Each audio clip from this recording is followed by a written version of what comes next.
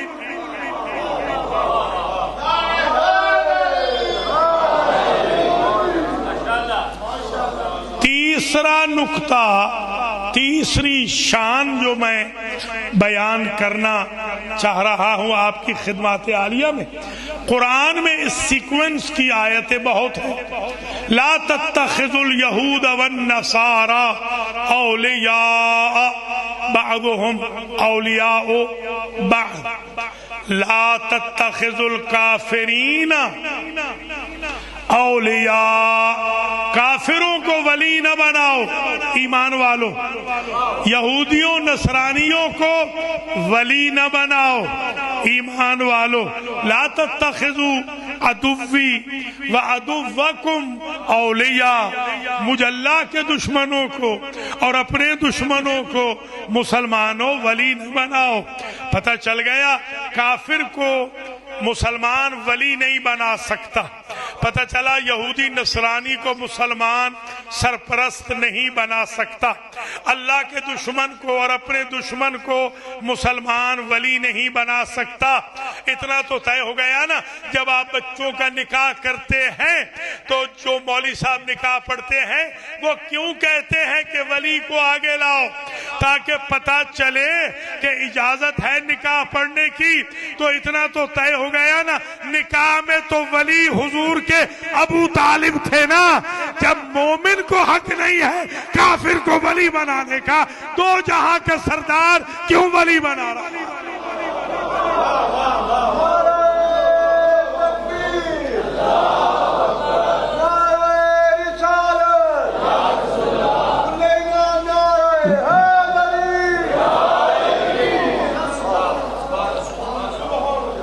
اب یہ چوتھا نقطہ، چوتھی شان، چوتھی عظمت، چوتھا مقام سرکار ابو طالب علیہ السلام کا یہ ہے. یہ ہمارے بروکلن میں شیعہ سنی اتحاد کی بڑی اچھی فضا ہے. نیو یارک، اللہ کرے ہمارے ملک میں بھی ایسے ہی ہو. الحمدللہ بہت اچھی فضا پیدا ہو رہی ہے.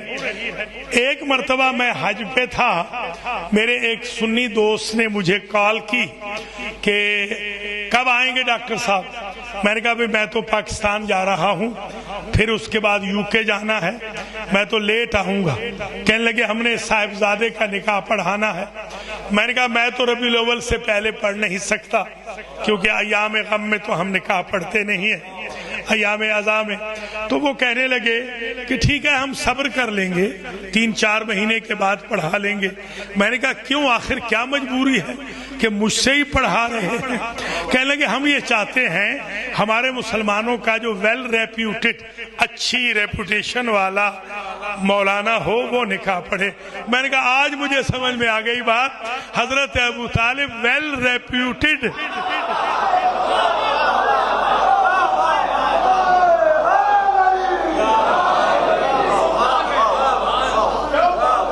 اچھا اب یہ بھی آپ سمجھ لیں، یہ چیز بھی آپ سمجھ لیں. ایک اور دوست نے مجھے ایک دفعہ کال کی، نکاح پڑھانا ہے. تو میں نے ایسے ہی ظاہر ہے جب اپنا کیلنڈر دیکھا تو میں نے کہا بے حضور اس سال تو وقت نہیں ہے. تو فرمانے لگے کہ اگلے سال پڑھ دیجئے گا. میں نے کہا دولہا اور دلہن سے بھی پوچھ لیں، اس طرح حشر نہ کر دیں ان بیچاروں کا. ہمیں ہمارے پیرنٹس کو نہیں چاہیے، والدین کو، کہ وہ بچوں کے امتحان لیں، جتنا جلدی ممکن ہو جوانوں کی شادیاں کرنی چاہیے۔ خیر میں نے ان سے کہا، وہ ایک میرے جاننے والے کرسچن ہیں، فلاں چرچ میں وہ پادری سے پڑھا لیں۔ کہنے لگے کہ کیا مذاق کر رہے ہیں حضرت صاحب؟ میں نے کہا وہ ایک ربائی میرا دوست ہے، یہودیوں کا عالم، اس سے پڑھا لیں۔ میں نے کہا سکھ بھی میرا جاننے والا ہے، فلاں گردوارے والا، اس سے پڑھا لیں۔ ٹیمپل میں ایک ہندو بھی میرا واقف ہے، اس سے پڑھا لیں، پنڈت جی سے۔ تو وہ کہنے لگا کہ آغا صاحب آپ کا دماغ تو ٹھیک ہے، کیا ہم مسلمان پنڈتوں سے نکاح پڑھائیں گے؟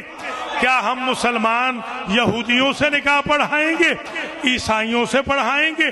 سکھوں سے پڑھائیں گے؟ کم از کم مسلمان تو ہو نا۔ میں نے کہا اب مجھے سمجھ آ گئی بات، حضور کا نکاح پڑھنے والا کم از کم مسلمان تو ہے نا۔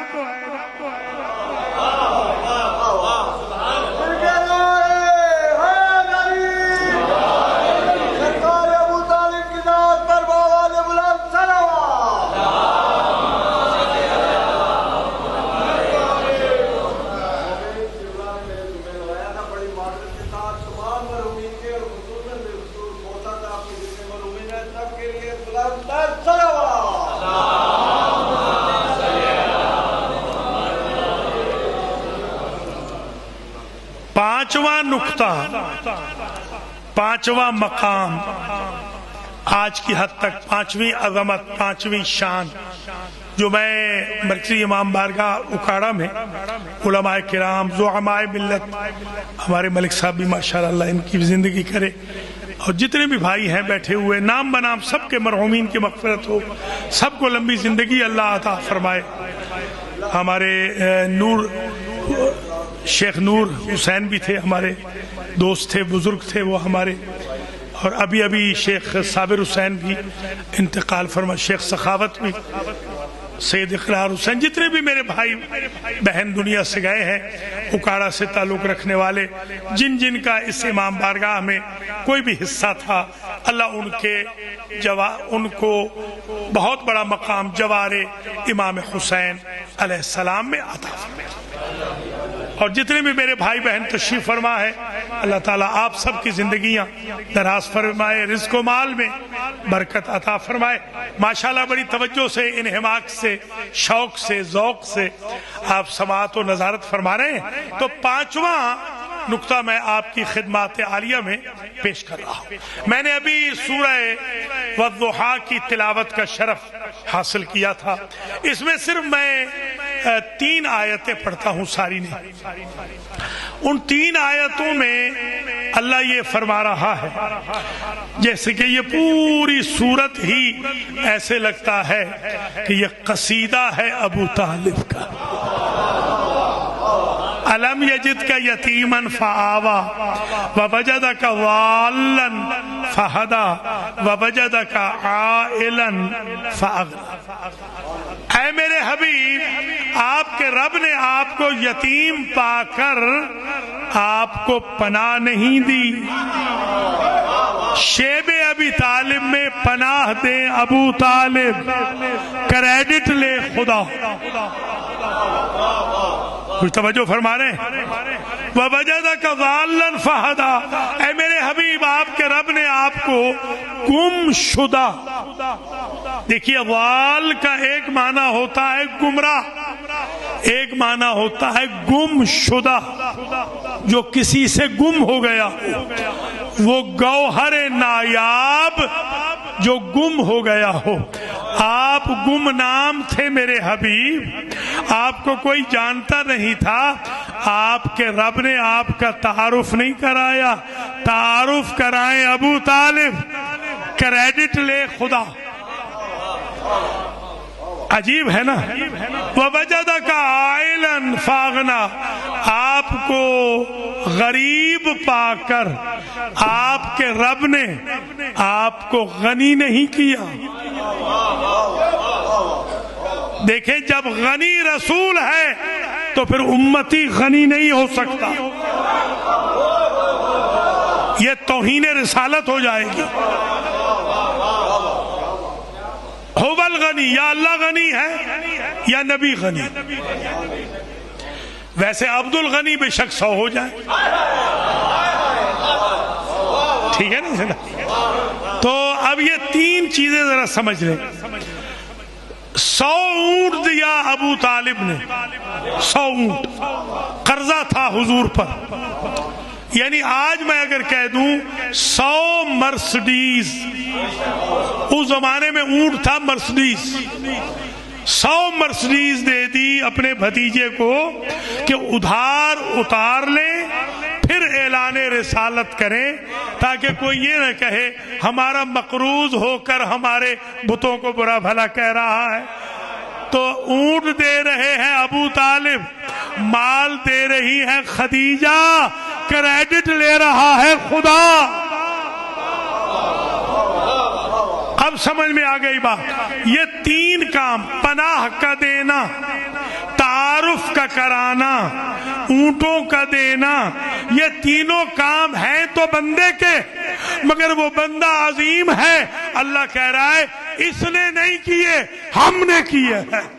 وہ تو نبی سے کہتا تھا وما رمیت اذ رمیت ولکن اللہ رمی، وہ تو نبی سے کہتا تھا وما ینطق عن الہوی ان ہوا الا وحی یوحی. آپ نہیں بولتے، ہماری وحی بولتی ہے. آپ نہیں سنگریزے پھینکتے، ہم خدا ہو کے پھینکتے ہیں. جو خدا محمد کے کام کو اپنا کام کہہ رہا ہے، محمد کے قول کو اپنا قول کہتا ہے، محمد مصطفیٰ کے فعل کو اپنا فعل کہتا ہے، وہ ابو طالب کی پناہ کو اپنی پناہ کہتا ہے، ابو طالب کے تعارف کو اپنا تعارف کہتا ہے، ابو طالب کے ڈونیشن کو اپنا ڈونیشن کہتا ہے.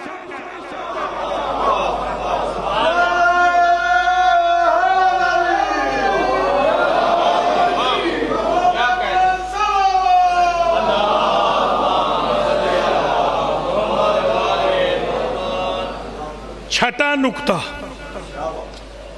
توجہ فرما رہے ہیں نا، چھٹی عظمت، چھٹا مقام، چھٹی شان بابائے ابی تراب کی.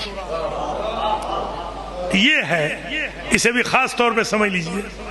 وَقَضَىٰ رَبُّكَ أَلَّا تَعْبُدُوا إِلَّا إِيَّاهُ وَبِالْوَالِدَيْنِ إِحْسَانًا إِمَّا يَبْلُغَنَّ عِندَكَ الْكِبَرَ أحدهما أو كلاهما فلا تقل لهما أف ولا تنهرهما وقل لهما قولا كريما واخفض لهما جناح الذل من الرحمة وقل رب ارحمهما كما ربياني صغيرا. ان آیتوں میں 2 پہ غور کریں سورہ بنی اسرائیل کی. اللہ فرما رہا ہے کہ عبادت تو ہوگی تیرے رب کی، اور فیصلہ تیرے رب کا یہ ہو گیا ہے کہ عبادت تیرے رب کی ہوگی، والدین پر احسان ہوگا، والدین پر نیکی ہوگی. جوانوں، جب ماں باپ بوڑھے ہو جائیں تو ان کی کھانسی تمہیں اسی طرح تکلیف نہ دے جس طرح تمہارا بچپنا انہیں تکلیف نہیں دیتا تھا. حل جزاء الاحسان الا الاحسان.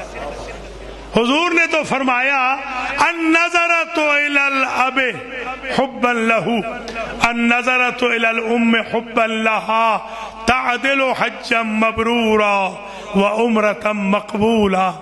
ایک نگاہ اگر اپنے بوڑھے باپ کی طرف یا بوڑھی ماں کی طرف یا جوان باپ ماں کی طرف محبت کی آپ کر لیں، ایک نگاہ باپ یا ماں کی طرف ایک حج کے برابر ہے، ایک عمرے کے برابر ہے.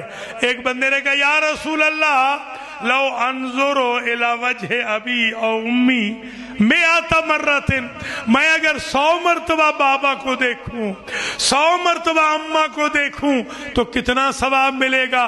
فرمایا تم نے خدا کو غریب سمجھا ہے.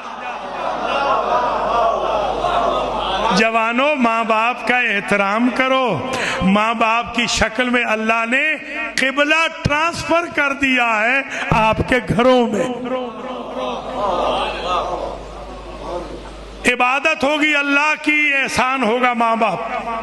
اے میرے حبیب، اگر آپ کے دونوں ماں باپ میں سے ایک یا دونوں بڑھاپے کو پہنچ جائیں تو انہیں اف نہ کہنا. اب میں آپ سے پوچھتا ہوں، لفظیں ہیں 3، بچہ شکم مادر میں ہو تو جنین، بچہ شکم مادر میں ہو تو جنین، بچہ 2 سال تک دودھ پی رہا ہو تو رضیع، بچہ 14ویں سال تک جا رہا ہو 15ویں میں انٹر نہ ہوا ہو تو صغیر. قرآن کیا کہہ رہا ہے؟ وَقُلْ رَبِّ ارْحَمْهُمَا کما ربیانی صغیرہ. میرے حبیب آپ دعا کرتے رہیں کہ بار الہ میرے بوڑھے ماں باپ پہ ایسے ہی مہربانی فرما جیسے انہوں نے میری تربیت کی جب میں صغیر تھا. باپ تو تھے نہیں، دنیا سے جا چکے، یتیم پیدا ہوئے، اماں بھی چلی گئی، دادا بھی چلے گئے، ابھی صغیر ہیں، ابھی صغیر ہیں، دادا چلے گئے. اب صغیر ہوتے ہوئے وہ کون سے 2 بوڑھے ماں باپ ہیں کہ جو تربیت کر رہے ہیں؟ آپ اپنے اکاڑے کے امام بارگاہ کے لیے اگر میں آپ سے کہہ دوں میں تنخواہ دوں گا پورا سال، اگلے سال تک ایک صاحب کی تنخواہ دوں گا، وہ آپ کے بچوں کو پڑھائیں گے، مولوی صاحب آپ مہربانی کیجئے اکاڑے میں ان کو رکھ لیجئے. البتہ میں کہوں کہ تھوڑی سی ان میں خرابی ہے کہ یہ نماز نہیں پڑھتے، تو آپ کہیں گے ہم نے کیا اپنے بچوں کو بے دین بنانا ہے؟ پتہ چلا بے دین استاد اکاڑے والے اپنے بچوں کے لیے نہیں رکھتے، 2 جہاں کے نبی، 2 جہاں کے سردار کی تربیت کے لیے اللہ نے ایک کافر استاد کیسے چن لیا؟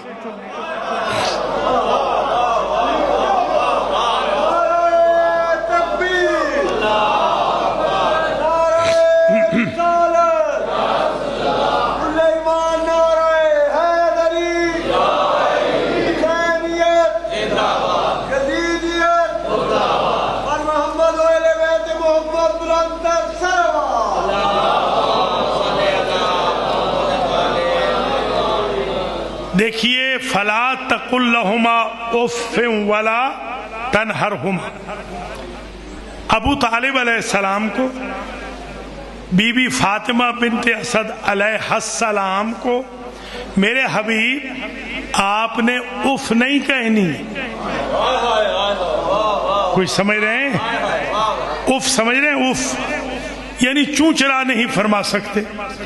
دیکھیں وہ جس کے لیے کائنات بنائی ہے اسے پابند کر رہا ہے کہ ساری امت کا سٹیٹس الگ ہے، ان 2 کا سٹیٹس الگ ہے. کچھ سمجھیں؟ ساری امت آپ کو اف نہ کہے، آپ ان 2 کو اف نہ کہے.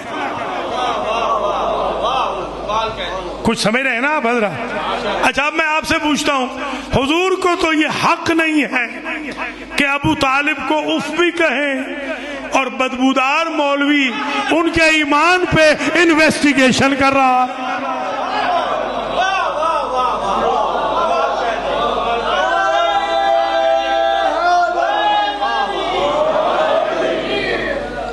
وَاخْفِضْ لَهُمَا جَنَاحَ الذُّلِّ مِنَ الرَّحْمَةِ.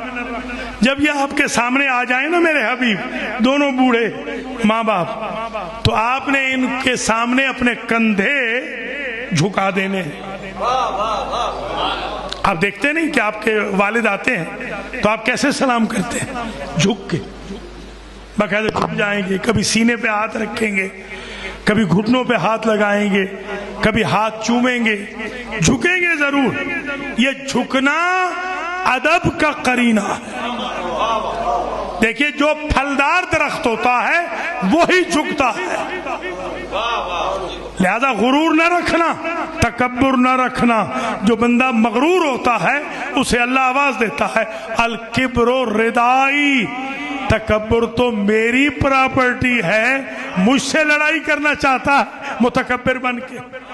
تکبر سوائے خدا کے نبی کو بھی حق نہیں، امام کو بھی حق نہیں.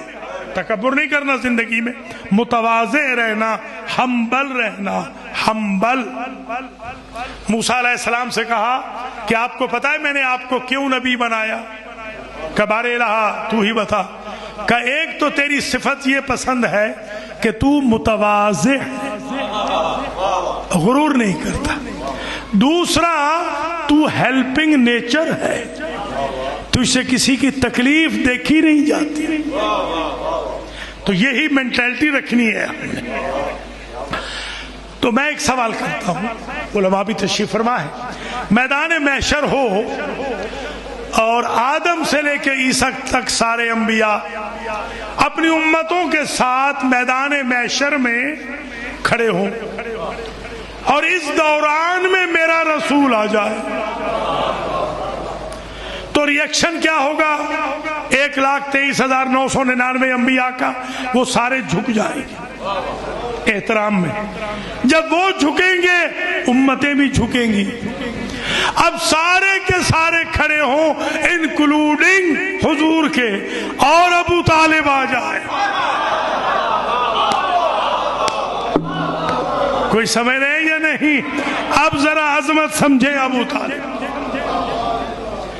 تبھی تو ہمارے امام کہتے ہیں اگر اللہ چاہے تو صرف ابو طالب کے ایمان کے صدقے میں ساری کائنات کو معاف فرما سکتا۔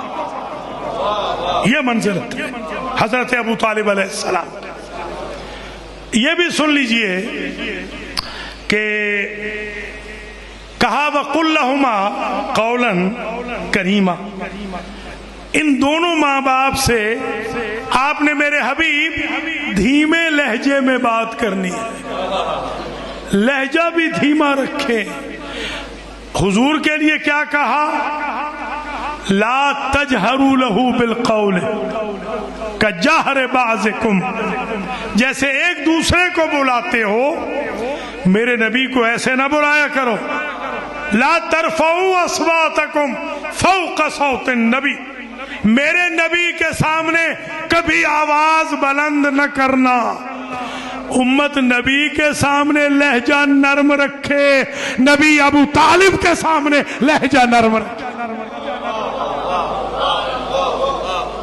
اور پھر آپ یہ جو کہتے ہیں کہ ممبر پہ جو بیٹھا ہے مولانا کوئی بھی ہو، آپ کہتے ہیں اسے دعا کا کہو، کیوں؟ یہ 2 سیڑھیاں اوپر بیٹھا ہے آپ ہی میں سے ہے، آپ کوئی معصوم تو نہیں۔ آپ ایمان سے بتائیں اگر شیعہ سنیوں کا یہ اتفاق ہے کہ مولوی صاحب جو 2 سیڑھیاں اوپر بیٹھتے ہیں شبیہ ہے ممبر رسول پہ، اللہ ان کی دعا سنتا ہے، تو 2 جہاں کے سردار نے ساری زندگی کہا رب ارحمہما کما ربیانی صغیرہ، حضور کی دعا نہیں سنی ہوگی؟ بس میرے خیال میں آپ تھک گئے ہیں، میں یہیں پہ روک دیتا ہوں۔ کتنے پوائنٹ ہو گئے؟ 6 پوائنٹ ہو گئے۔ ایک 7واں جلدی بتا دوں، 7واں اگر تھکے نہیں ہیں تھوڑا سا ذرا بیدار ہو جائیں، مہربانی ہوگی۔ حضرت ابو طالب علیہ السلام کی شان میں ایک جملہ کہوں گا، اور وہ یہ ہے کہ حضور 13 سال کے تھے، 13 سال شام جا رہے تھے۔ زید بن نفیل مکے کا رہنے والا تھا، بڑا سخی تھا، مشرک تھا مگر سخی تھا۔ اس نے بھنی ہوئی ران حضور کے سامنے رکھ دی کہ آپ تناول کریں۔ سرکار نے فرمایا میں یہ نہیں کھا سکتا، اس لیے کہ اس پر میرے رب کا نام لے کے ذبح نہیں کیا گیا۔ 13 سال کے ہیں، 13 کے ہے بھی سفر میں ہے، ابھی تو 40 سال کے تو ہوئے بھی نہیں ہیں، کوئی سمجھے نا؟ پبلکلی تو شریعت نافذ ہی نہیں ہو رہی۔ سرکار کہتے ہیں کہ میں یہ نہیں کھا سکتا۔ حرام مرغی کھلانی چاہی یہودیوں نے، سرکار نے نہیں کھایا کہ میں نہیں کھا سکتا کیونکہ اسے ذبح نہیں کیا گیا. تو میں یہ پوچھتا ہوں کہ جو یہودیوں کی حرام مرغی نہ کھائے، جو زید بن نفیل کی بھنی ہوئی ران نہ کھائے، جو اپنے کسی چچا تایا کے گھر سے کبھی کھانا نہ چکھے، وہ تقریباً 50 سال ابو طالب کے دسترخوان پہ پلتا رہا.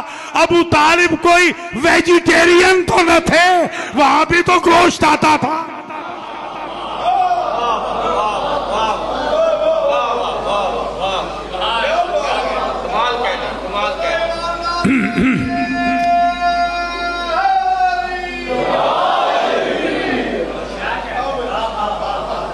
آٹھواں نکتہ اور آخری نکتہ، آٹھواں اور آخری، اس نکتے کو خاص توجہ سے سن لیں. ہمارے بھائیوں نے لکھا کہ حضور کے ساتھ ایک فرشتہ ہوتا ہے. نعوذ باللہ ثم نعوذ باللہ، حضور کا قدم غلط طرف جانے لگے تو وہ فرشتہ پیچھے کھینچ لیتا. حضور کا ہاتھ غلط طرف جانے لگے تو ہاتھ پیچھے پش بیک کر دیتا ہے. وہ فرشتہ بڑا طاقتور ہے، جس کے لیے کائنات بنائی گئی ہے، نعوذ باللہ اس سے بھی زیادہ طاقتور ہے. فرشتے بنے ہیں، ان اللہ خلق ملائکتہ من نور وجہ علی ابن ابی طالب. اللہ نے جتنے فرشتے بنائے ہیں وہ میرے مولا علی کے چہرے کے نور سے بنائے ہیں، جو شاگرد مصطفیٰ ہے. کچھ سمجھ رہے ہیں آپ؟ بھائی لکھ رہے ہیں کہ وہ فرشتہ بڑا طاقتور ہے، وہ حضور کے ہاتھ روک لیتا ہے، پاؤں روک لیتا ہے، ادھر جانے نہیں دیتا ادھر. تو میں اب پوچھتا ہوں، 10 تایا چچا موجود تھے حضور کے. جب عبد المطلب کا وصال ہونے لگا، آپ نے فرمایا ان 10 میرے بیٹوں میں سے جس کے ہاتھ پر میرا پوتا اپنا ہاتھ رکھ دے گا، وہی اس کا کفیل بھی ہوگا، وہی اس کا مربی بھی ہوگا، وہی اس کا ولی بھی ہوگا، وہی اس کا سرپرست بھی ہوگا، اسی کے گھر میں یہ پلے گا، وہی اس کا ناصر بھی ہوگا، وہی اس کو راستہ دکھانے والا بھی ہوگا، وہی اس کا ویل وشر بھی ہوگا، وہی اس کا ناصر بھی ہوگا. تو حضور آگے بڑھے، حضور نے اپنا ہاتھ ابو طالب کے ہاتھ میں دے دیا. میں بھائیوں سے پوچھتا ہوں، وہ فرشتہ کہاں چلا گیا تھا؟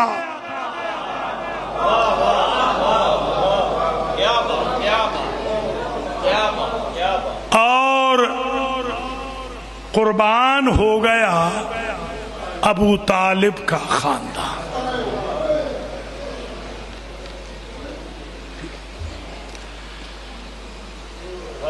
ابو طالب کی بہو کو جلتے ہوئے دروازے میں جو میخ تھی، وہ میخ شکم سیدہ میں پیوست ہوئی اور بچہ شہید ہو گیا. چند ہی دنوں میں حسنین کی ماں بھی چل بسی. یہ ابو طالب کے خاندان کی قربانی. یہی وجہ ہے کہ روایت میں ہے جب صاحب زمان آئیں گے نا، وہ کھڑے ہوں گے کعبے کی دیوار پر ٹیک لگا کر، اور وہاں 2 بیویاں آئیں گی. ایک بیوی دائیں سے آئے گی، ایک بائیں سے آئے گی. وہ ایک برقع پوش بیوی نے اپنے ہاتھ میں جنازہ لیا ہوگا، دوسری بیوی نے بھی اپنے ہاتھ میں جنازہ لیا ہوگا. دائیں طرف سے آنے والی ہوگی فاطمہ بنت اسد، اس نے جنازہ اٹھایا ہوا ہوگا محسن کا. بائیں طرف سے آنے والی ہوگی فاطمہ بنت محمد، اس کے ہاتھ میں جنازہ ہوگا علی اصغر کا. یہ بیویاں انصاف مانگیں گی. دوسری قربانی ابو طالب کے خاندان کی، مسجد کوفہ میں شہید ہو گیا ابو طالب کا بیٹا. اس سے پہلے جنگ موتا میں شہید ہو گیا جعفر طیار. قربانیاں دیکھیں ابو طالب کے خاندان کی. مولا علی کو اس جگہ اس ظالم نے زہر میں بجھی تلوار ماری تھی جہاں عمر ابن عبد ود پہلے مار چکا تھا. میرے مولا کا فرق مبارک 2 حصوں میں تقسیم ہو گئے. یہ ابو طالب کے خاندان کی قربانی. ابو طالب کا پوتا زہر ہلاہل سے شہید ہوا. 72 ٹکڑے تشت میں گرے. 18 تیر جنازے پہ لگے. ابو طالب کے ان 2 پوتوں کے ساتھ عجب ظلم ہوا. ایک کے جنازے پر تیر تھے, دوسرے کا کربلا میں جنازہ تیروں پہ تھا. کسی نے عابد بیمار سے پوچھا تھا کہ آپ کے بابا کو گھوڑے سے گرنے میں دیر کیوں لگ گئی, تو برداشت کریں گے کیا فرمایا؟ فرمایا یہ ظالم نیزے چبوتے تھے, یہ ظالم تیر مارتے تھے, یہ ظالم نیزے مارتے تھے, تلواریں مارتے تھے, پتھر مارتے تھے. اللہ اکبر. یہ میرے مولا حسین کی عجیب قسمت ہے. جب میں بچہ تھا تو سنتا تھا ذاکر صاحبان پڑھتے تھے, پہلے گھٹنے لگائے پھر پہلو لگایا تاکہ فاطمہ کے بیٹے کو آرام سے اتار دے. خدا کی قسم روایت یہ نہیں, زمانے کا امام کہتا ہے السلام علی جدی الغریب الذی سکت عن فرسہ مکبوبا علی وجہ. میرا اس غریب دادا پہ سلام جو بھاگتے ہوئے گھوڑے سے منہ کے بل زمین پر, منہ کے بل میرا مولا زمین پہ آیا. جب میرا مولا زمین پہ آیا کربلا کی زمین کو زلزلہ آ گیا. ماشاءاللہ, اجرکم علی اللہ, اجرکم علی الزہرا. عجب مزاج بن گیا ہے آپ کا. تو میں اس سے آگے نہیں جاتا, میں صرف 2 سے 3 جملے ابی عبداللہ الحسین کے کہتا ہوں, میرے امام کے. کسی نے پوچھا راوی سے کہ تجھے کیسے پتا چلتا تھا جب مولا حسین وداع آخر کے لیے جا رہے تھے, تجھے کیسے پتا چلتا کہ حسین کدھر گئے ہیں؟ تو کہا حسین کے بدن سے اتنا خون بہتا تھا کہ جدھر حسین چلتے تھے 2 لکیریں پیچھے پیچھے جاتی تھی. میں خون کی لکیروں سے سمجھ جاتا کہ غریب زہرا اس طرف گیا ہے. کسی نے بی بی زینب سے پوچھا تھا کہ بی بی یہ بتائیں آپ کا بھائی جب ذبح ہو رہا تھا آپ کو سب سے زیادہ تکلیف کب ہوئی؟ کہا وَالشِّمْرُ جَالِسٌ عَلَى صَدْرِ. جب شمر میرے بھائی کے سینے پہ نجس پاؤں کے ساتھ. یا زہرا, برداشت کر سکیں گے؟ میں عرض کروں اللہ آپ کو سوائے غم حسین کے کسی غم میں نہ رلائے. نہیں چاہتا تھا پڑھوں مگر ضرور پڑھوں گا. آخذ لحیتہ,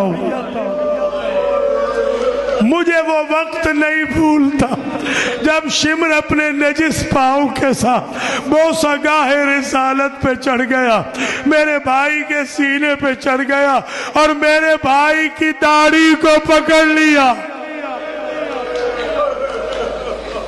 اللہ اکبر. اب آگے جو جملہ ہے وہ علماء سمجھیں گے, میں ترجمہ نہیں کروں گا. وَلَاتِمٌ خَدَّهُ, بس اشارے میں اتنا کہوں گا ایسا ظلم کیا کہ خون کی بارش برسنے لگی. اس ظالم نے ایسا ظلم کیا, برداشت کر سکیں گے؟